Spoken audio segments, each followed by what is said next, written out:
Hello YouTube, thought I'd do a quick video here. Oops, sorry about that. I'm going to try to do that. This is not the normal way I do a video, but sometimes it's easier just to grab the phone and do it.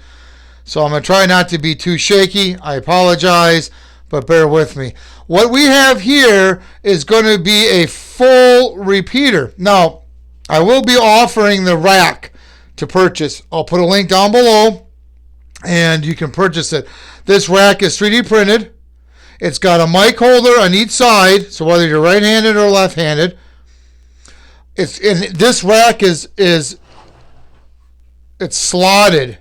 It's not just holes. That way you can tilt your radio if you wanted to for a better angle to see the display. You can tilt the radio up or down. If this is on the shelf, you can tilt the radio down to see the display or have it straight across. I do have it in here. It's like a little shelf, so you can put your interface board. This one you see in this video, this is not going to be the shelf. I don't like how this one turned out.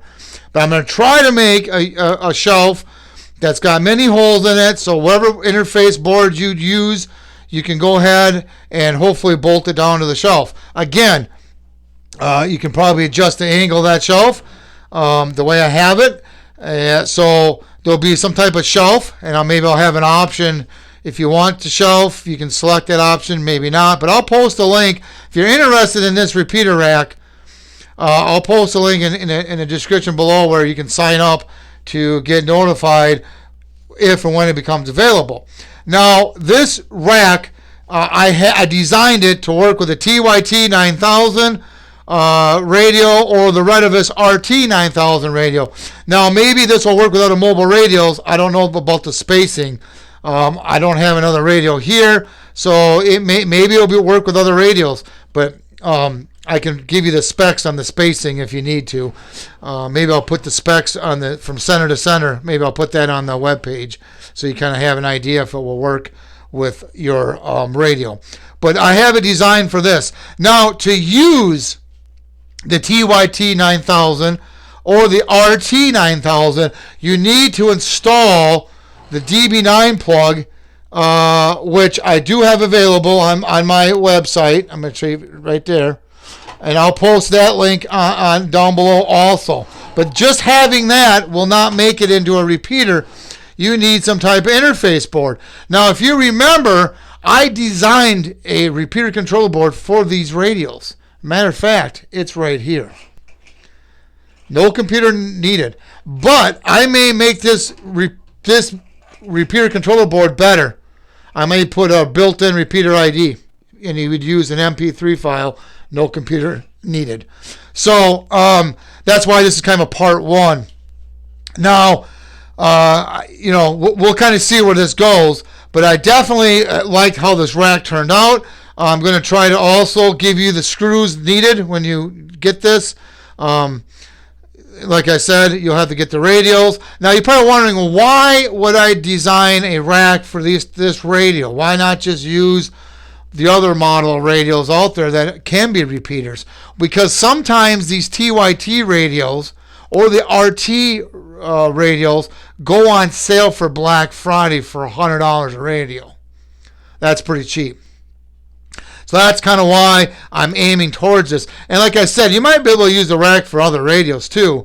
But here's another thing too you can use the rack for, is you could take out the second radio, have a mini PC sit on the table.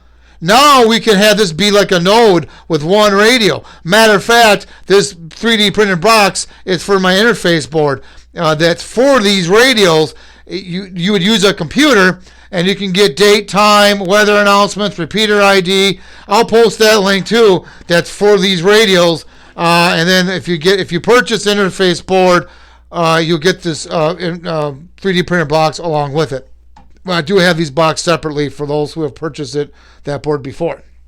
So you can take that radio out and have a mini PC. It fits in there really nice. Have it sit. Or if you wanted to, you could probably put it on the shelf, I reckon. You can do that, or whichever combination you want to do. So you can do this rack system in more ways than what I'm showing you. That's just two examples with dual radios, one radio.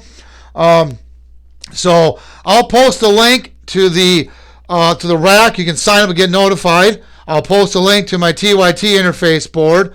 I'll post a link to the repeater cables. That's what they call the plug-in cables. Again, you need an interface board to make it be a repeater. I'll post a link to my video that's showing this interface board working. I'll post that in the description below. And what else? I think, and that's another thing too. I think I already mentioned that about it being soldered, we can angle the radials. So I think I already mentioned that. But what else? Oh, here's another thing too. I may make a fan holder, a shroud, so that you would unbolt the cover to the radio, you'd bolt in my shroud, and it would have a fan blowing on the transmit radio. Now, if you do the dual radials, do not put the transmit radio down below because heat rises. You don't want it going to the receive radio. So put the receive radio below, then your interface board, then the transmit radio. And like I said, I may make a 3D print special cover that's got a shroud on it so we can blow that air right on that output IC or transistor. We'll see. If that's something that you may be interested in, let me know and post in the comments below. I think I covered everything. So if you have any questions or comments, post them down below. I'll post all the links in the description. Thank you, and please subscribe and have yourself a nice day. Thanks again.